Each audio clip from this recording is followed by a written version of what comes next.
here with my lovely friend Sandra today, and we both have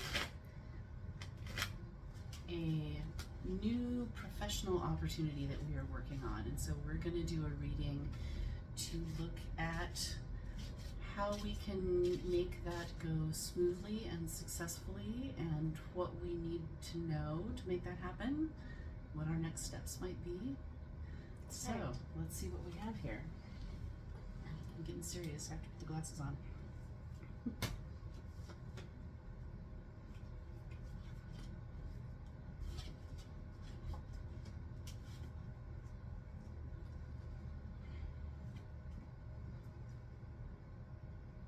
Interesting. So we're starting out here with the Devil.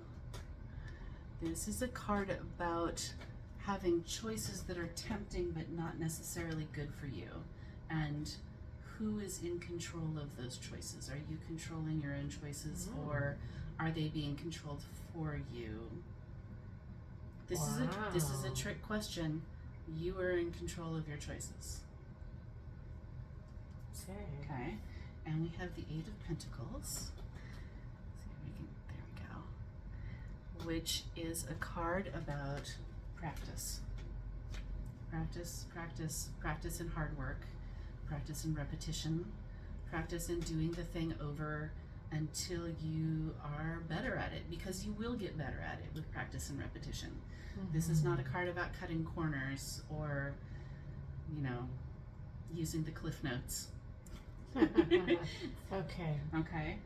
And then for our final card, we have the Iron Giant here, which is actually a great bookend to the Devil card, which is about choices, because this is a card about making the right choice even when it's the hard one.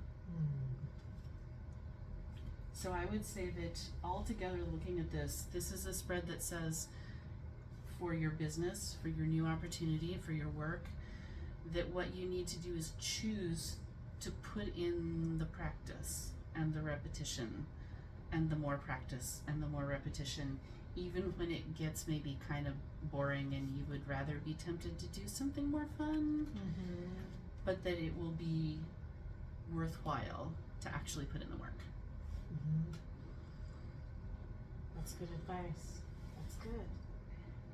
Well, I've already brought, I have also brought my cards.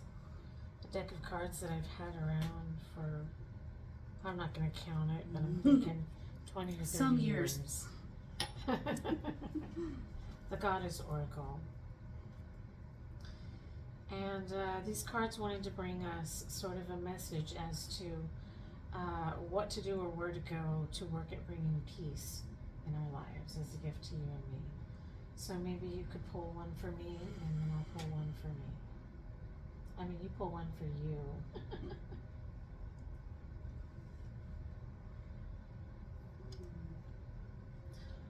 Oh, how lovely. Let's show that to you. Oh, and I don't have the book with me. That's okay. We can talk about Nut without the book. And what does it say below? Oh, the mystery. Yes, I remember now. Embracing the mystery is all about not getting the answers that you want. This is all about not knowing what is going to happen and making your decision from there. That's actually very relevant to my current personal business opportunity, where I honestly have no idea what's going on. Well, that sounds creative. But I gotta put in the work anyways, right? I can put in the work without knowing what it is the end goal is gonna be, is how I'm hearing this. Right. I may not understand the whole big picture, but I know what little things that I can do and keep doing and keep getting better at, that will eventually be part of the whole. And as you said, who is in control of your decisions? You mentioned that in the reading. Yeah. And what was the mention for this card? Making the right decision even if it's the hard one. This is the even though card. All right. So maybe this is a even though I don't know what's going on. Yeah, but this also gives you something beautiful to focus on. It really does. The beautiful mystery.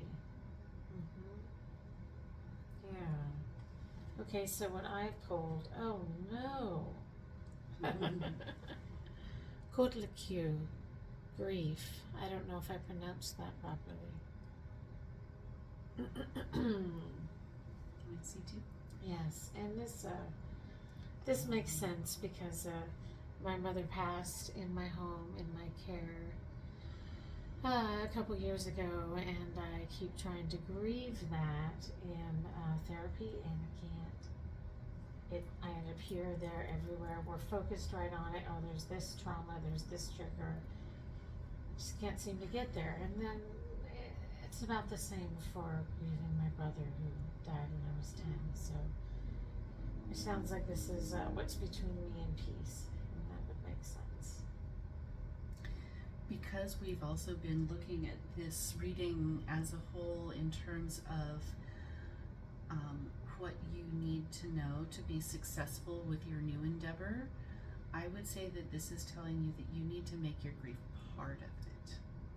You need to let your grief inform your new venture, which we don't need to say what that is in this particular video because this is for the entire world, but like dealing with it doesn't mean getting rid of it altogether, right? It means learning to integrate it into how you were doing other things. How can you let your grief process inform the way you will be treating your clients?